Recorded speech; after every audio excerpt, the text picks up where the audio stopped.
Hello, welcome to my channel. எல்லாருக்கும் விநாயகர் சதுர்த்தி நல்வாழ்த்துக்கள். விநாயகர் சதுர்த்தினாலே முக்கியமா கொழக்கட்டை, அதுக்கப்புறம் சுண்டல், வடை, பாயசம் இதெல்லாம் தான் நைவேத்தியத்துக்கு. அதெல்லாம் நார்மலா எல்லாருக்குமே தெரியும். இந்த கொழக்கட்டைக்கு எப்படி மாவு கிண்டுறது, அதுக்கப்புறம் பூரணம் பண்றது, உப்பு கொழக்கட்டை இதெல்லாம் எப்படி பண்றதுன்னு இன்னைக்கு பார்த்துடலாம். அதுக்கு நான் முதல்ல ஸ்வீட்ல இருந்து ஆரம்பிச்சிடலாம். தேங்காய் பூரணம் முதல்ல பார்த்துடலாம். அதுக்கப்புறம் உளுத்தம் பூரணம், அதுக்கப்புறம் மாவு கிண்டிட்டு எப்படி சொப்பு பண்றதுன்னு பார்த்துடலாம். நம்ம இப்போ பூர்ணம், தேங்காய் பூர்ணம் பண்றது எப்படின்னு பார்த்துடலாம். நான் அதுக்கு 1 கப்பு துருவின தேங்காய் எடுத்திருக்கேன். ஃப்ரெஷ்ஷா துருவின தேங்காய். 3/4 கப்பு வெல்லம் எடுத்திருக்கேன். நான் இந்த பாக்ஸ்ல தான் அளந்து எடுத்தேன். 1 கப்பு தேங்காய், 3/4 கப்பு வெல்லம். வெல்லம் சரியா போட்டாக்க ரொம்ப ஒரு மாதிரி ஜவு மாதிரி ஆயிடும். அதனால இதை பாகெல்லாம் எடுக்கிற வேலை எதுவுமே இல்லை. வெல்லமும் தேங்காயும் சேர்ந்தே நம்ம வதக்கிடலாம். அடுப்பு மட்டும் கொஞ்சம் சிம்மில் வச்சுக்கலாம்.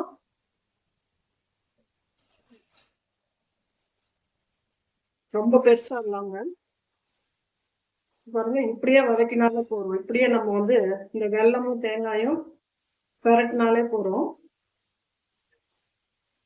இப்ப இந்த வெல்லத்தை பாகு எடுக்கிறது, அதுக்கப்புறமா அதுல தேங்காயை போடுறதெல்லாம் பண்ணா ரொம்பவும் லேட்டும் ஆகும், சரியாவும் வராது. அந்த பக்குவம் சரியா வராது. அதனால வெல்லத்தையும் தேங்காயும் ஒன்னாவே இப்படி கலந்துடணும். கலந்துட்டு இந்த வெல்லம் இன்னும் கொஞ்சம், சில பேர் இந்த வெல்லம் பவுடர் இருக்கு இல்லைங்களா, அது போடுறா. அது போட்டா இன்னும் சீக்கிரம் ஆயிடும் வேலை. நான் வெல்லத்தை தட்டி தான் போட்டிருக்கேன். அதுலயும் கொஞ்சம் ரொம்ப நைஸா தட்டல. இதை கொஞ்சம் நல்லா வதக்கிக்கலாம். இதை வதக்கிண்டு இதுக்கு தேவையான ஏலக்காவை போட்டு இறக்கிட்டா போறோம். முதல்ல இந்த தேங்காய் பூர்ணம் பண்ணிட்டு அதுக்கப்புறமா உப்பு கொழக்கட்டைக்கு ரெடி பண்ணலாம். இப்ப பாருங்க, நல்லா வெல்லம் எல்லாம் நல்லா கரைஞ்சு பூர்ணம் ரெடி ஆயிடுது. தெரியுதா? நல்லா வெல்லம் எல்லாம் நல்லா கரைஞ்சிடுது. இந்த பக்குவத்துல இருந்தாதான் நம்ம உள்ளுக்குள்ள அந்த சொப்புல வச்சு வேக வச்சு எடுக்கிறதுக்கு நல்லா இருக்கும். இல்லைன்னா கரைஞ்சு போன மாதிரி போயிடும். வெல்லம் கூட இருந்தாலும் கஷ்டம், கம்மியா இருந்தாலும் நல்லா இருக்காது. இப்போ நான் இதுல 1 ஸ்பூன் கொஞ்சமா நெய் விடுறேன். ஏலக்காய் பொடி கொஞ்சம் போடுறேன். அவ்வளவுதான், இது ரெடி ஆயிடுது. இது கொஞ்சம் ஆறட்டும். ஆறின உடனே பாருங்க எப்படி திரண்டு வந்துடும் பாருங்க, ஒட்டாம. இதுதான் ரொம்ப டேஸ்டாவும் இருக்கும், நமக்கு சொப்பு பண்றதுக்கும் ரொம்ப ஈஸியா இருக்கும். இதுல கொஞ்சம் ஆறின உடனே நான் இதை ஒரு பவுல்ல மாத்திண்டு உப்பு கொழக்கட்டைக்கு ரெடி பண்ணிக்கலாம். உளுந்த கொழக்கட்டைக்கு 1 டம்ளர் உளுந்து, ஒரு 5-6 காஞ்ச மிளகா, இதெல்லாம் நல்லா ஊற வச்சிருக்கேன். இது ஒரு 2 மணி நேரம் ஊறி இருக்கு. இப்ப இதெல்லாம் எடுத்து நம்ம இந்த மிக்சி பொருளை போட்டுக்கலாம். இது ரொம்ப நைஸா அரைக்கக்கூடாது, குறைன்னு அரைக்கணும். இப்ப சாதாரணமா உளுத்த வடைக்கு மிளகாலாம் நம்ம போடுறது இல்லை. நம்ம பிளெயினா அரைச்சிட்டு அதுக்கப்புறமா தான் உப்பு மிளகா அதெல்லாம் நம்ம நறுக்கி போடுவோம். அப்பதான் சாஃப்டா வரும்னுட்டு. ஆனா இது அப்படி இல்லை. இதை என்ன பண்ணணும், அரைச்சிட்டு இதை ஆவியில வச்சு வேக வச்சு எடுக்கணும். இதுக்கு தேவையான உப்பையும் போட்டுக்கலாம்.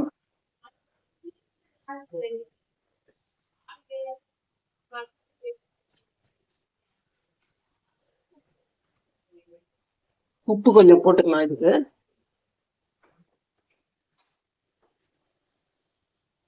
இதுக்கு தேவையான கல் உப்பு கொஞ்சம் போட்டிருக்கேன், சரியா இருக்கும்னு நினைக்கிறேன். இதை நம்ம குறைன்னு அரைச்சிட்டு ஆவியில வச்சு எடுத்துட்டு நான் காமிக்கிறேன். பாருங்க, உளுத்தம் பருப்பு நான் வந்து அதை அரைச்சு மிக்சியில் அரைச்சு ஸ்டீம்ல வச்சு பாருங்க. வெறும் கடுகு மட்டும் தாளிச்சு கொட்டி இதை நல்லா பிரட்டி இருக்கேன் இட்லி சட்டியில. நல்லா உதிரா இருக்கா பாருங்க, நல்லா உதிரா இருக்கு பாருங்க. இதுனாதான் உங்களுக்கு வந்து அந்த தொப்புல வைக்கும்போது சிந்தாம அதை வந்து வெளியில வராம இருக்கும். கொஞ்சம் இப்படி உதிரா இருந்தாலும் நல்லா கட்டி கட்டியா இருந்ததுன்னா கஷ்டம். இது இன்னும் கொஞ்சம் இருந்தா போதும். ஸ்டீம்ல வச்சதே நல்லா உதிருக்கு பாருங்க, நல்லா உதிரா இருக்கு. இதுல வந்து நான் வெறும் கடுகு மட்டும்தான் தாளிச்சு கொட்டியிருக்கேன். கடுகு தாளிச்சு கொட்டிட்டு இதை வந்து ஆவியில வைப்பதை எடுத்து கொட்டி கலரி இருக்கேன். இந்த கருவேப்பிலை கூட போடல. ஏன்னா கருவேப்பிலை எல்லாம் போட்டோம்னா நம்ம அந்த சொப்புக்குள்ள வச்சு பண்ணும்போது கை கொஞ்சம் கஷ்டமா இருக்கும், அதெல்லாம் வெளியில வந்துடும். அதனால கருவேப்பிலை எல்லாம் நம்ம போடல. வெறும் உப்பு, கடுகு, பெருங்காயம். இது கொஞ்சம் ஆறட்டும். இப்போ மாவு வந்து கொழுக்கட்டை மாவு எப்படி கிளறதுன்னு பார்த்துருங்க. தேங்காய் பூரணம் ஆறு எடுத்து, உளுத்தம் பூரணமும் நல்லா ஆறு எடுத்து ரெண்டையும் எடுத்து வச்சிருக்கேன். இப்போ நம்ம மாவு கிளறிடலாம். தண்ணி கொச்சின்னு இருக்கு, நான் கொஞ்சமா கிளறி காமிக்கிறேன். நான் வந்து நீர அரிசி மாவு மிஷின்ல தான் இருந்தது. தண்ணி கொதிக்கிறது, கொஞ்சமா எண்ணெய் ஊத்திக்கலாம்.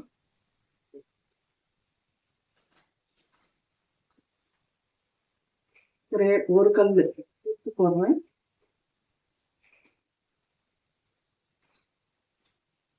இப்போ மாவு கிண்டிடலாம். இந்த மாதிரி தண்ணி தளத்தலான்னு கொதிக்கும் போது இங்க பாருங்க, கரண்டியால எடுத்து போடலாம். அது அப்புறம் முச்சையா விழுந்துருவதுனால நான் பாருங்க இந்த சலடையிலே அப்படின்னு போடுறேன்.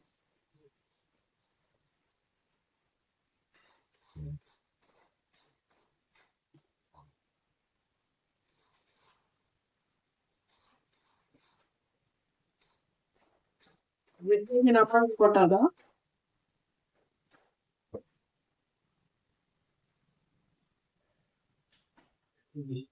கட்டி தட்டணும்.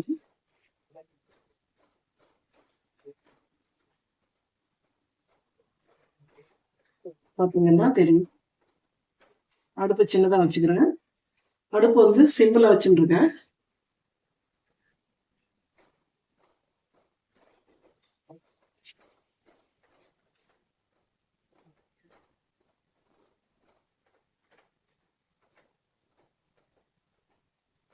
பாருங்க நல்லா திறந்து வந்துருக்கு. இது கொஞ்சம் ஆறணும். பாருங்க நல்லா கையில ஒட்டாம வருது. இது கொஞ்சம் ஆறட்டும். இப்ப சூட்டோட பண்ண முடியாது. ஆறினோன்னு சொப்பு பண்ணி பூர்வத்தை எல்லாம் உள்ள வச்சு எடுத்துடலாம். இப்ப நான் கொழக்கட்டைக்கு கொஞ்சமா மாவு கிளறி இருக்கேன். கொஞ்சம் உங்களுக்கு பண்ணி காமிக்கிறதுக்காக கொஞ்சமா கலருனேன். இப்ப நான் அதுல வந்து ரெடி பண்ணியிருக்கேன். இப்ப நான் சொப்பு பண்ணி காமிக்கிறேன். இது பாருங்க, நான் வந்து துணியில இத வந்து இதுல துணியில கட்டி வச்சிருந்தேன். இந்த மாவை கொஞ்சமா எண்ணெயை தொட்டுண்டு நல்லா பிசைஞ்சுக்கணும். பிசைஞ்சுட்டு இது பாருங்க எப்படி வந்திருக்கு பாருங்க. இது வந்து ஈர அரிசிய உணர்த்திட்டு மிஷின்ல அரைச்சுன்னு வந்தது. இது வந்து நான் கடையில வாங்குற மாவு இல்லை இது. அதுல வந்து எப்படி வரும்னு எனக்கு தெரியாது, நான் இது வரைக்கும் பண்ணினது இல்லை. இது பாருங்க, நான் இந்த மாதிரி கிளறிட்டு ஈர துணியில சுத்தி வச்சிருவேன். இங்க பாருங்க எப்படி வந்திருக்குன்னு. இது நல்லா நம்ம வந்து கையால நல்லா திரட்டிண்டு பாருங்க எப்படி வந்திருக்குன்னுட்டு. பந்து மாதிரி வரும் இதுல பண்ணாக்க. நம்ம சைஸுக்கு ஏத்த மாதிரி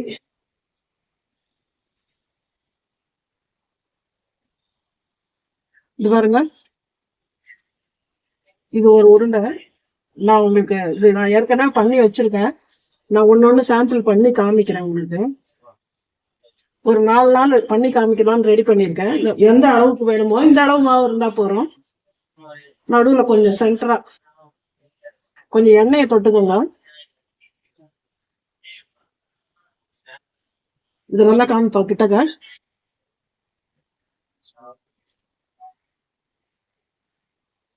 பாருங்க நல்லா மெலிசா வரும். பாத்தீங்களா? நான் வந்து கொஞ்சமா எடுத்து வச்சிருக்கேன் பூரணம். இதை இதுல வச்சுக்கலாம்.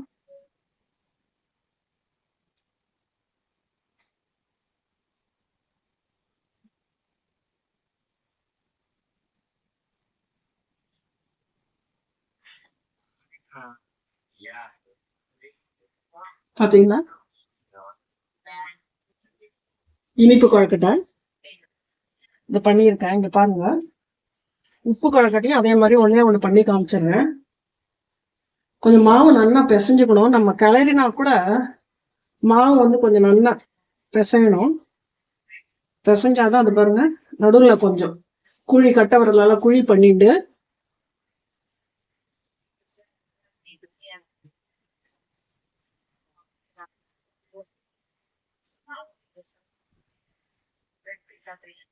பாத்தீங்களா? இது நம்ம வந்து இன்னும் கொஞ்சம் எண்ணெயை தொட்டுண்டு எவ்வளவு பெருசா வேணாலும் பண்ணிக்கலாம். இது நல்லா வரும் பாருங்க.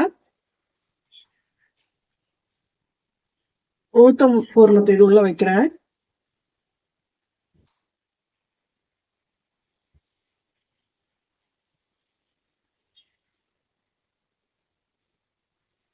தெரியுதுங்களா? இப்ப இது வரைக்கும் ஆவியில வச்சு எடுத்துடலாம். நான் வந்து ஒரு பாத்திரத்துல பாருங்க தண்ணி நல்லா கொதிச்சுட்டு இருக்கு. இது வந்து ஒரு 10ல இருந்து 12 நிமிஷம் ஆகும் இது வேகத்துக்கு. நான் ஒரு 6 பண்ணியிருக்கேன் உங்களுக்கு காமிக்கிறதுக்காக.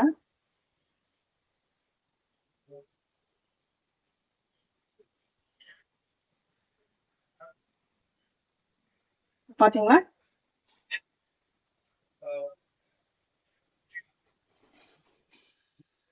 மூடி வச்சிடுறேன். நல்லா வந்து ஸ்டீம் வந்து ஃபுல்லா தான் வச்சிருக்கேன். இது ஒரு 10ல இருந்து 12 நிமிஷம் இது ஆகும். அதுக்கப்புறமா திறந்து காமிக்கிறேன் எப்படி வந்திருக்குன்னு. இது பாருங்க 10 நிமிஷம் ஆயிடுது. இது பாருங்க நல்லா வெந்துடுது. 12 நிமிஷம் ஆயிடுது. 12 நிமிஷம் கழிச்சு நான் ஆஃப் பண்ணியிருக்கேன். இதுக்கு மேலே வந்து ரொம்ப லேட்டா வச்சோம்னாலும் ஒரு மாதிரி இந்த ஸ்வீட் கொழக்கட்டை இருக்கு பாருங்க, அதெல்லாம் அழிஞ்சு போன மாதிரி ஆயிடும், தண்ணி விட்ட மாதிரி ஆயிடும். அதனால அது பாருங்க உள்ள பார்த்தாலே தெரியுது பாருங்க, எதுவுமே வந்து லீக் ஆகல, நல்லா வெந்திருக்கு. இப்ப இது உடனே இதுல கை வைக்க முடியாது. இதை எடுத்து நான் வெளியில வச்சிருவேன். இது உங்களுக்காக நான் கொஞ்சமா பண்ணி காமிச்சிருக்கேன். இது ஆறட்டும். ஆறையவுலதான் இது எடுக்க வரும். ரொம்ப ஈரத்தோட எடுத்து சூட்டோட எடுத்தோம்னா எடுக்க வராது.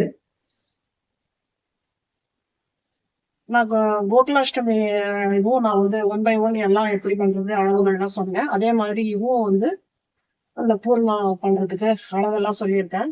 மாவு வந்து கலரும் போது 1 டம்ளர் தண்ணி வச்சாக்க அந்த 1 டம்ளர் தண்ணிக்கு 1 டம்ளர் 1.25 டம்ளர் மாவு கரெக்டா இருக்கும். நம்ம எக்ஸ்ட்ராவா கொஞ்சம் மாவு நம்ம எதுக்கும் கையில வச்சுக்கிறது நல்லது. இப்ப இந்த ரெடிமேட் மாவெல்லாம் கூட நல்லா இருக்குன்னு தான் சொல்றா.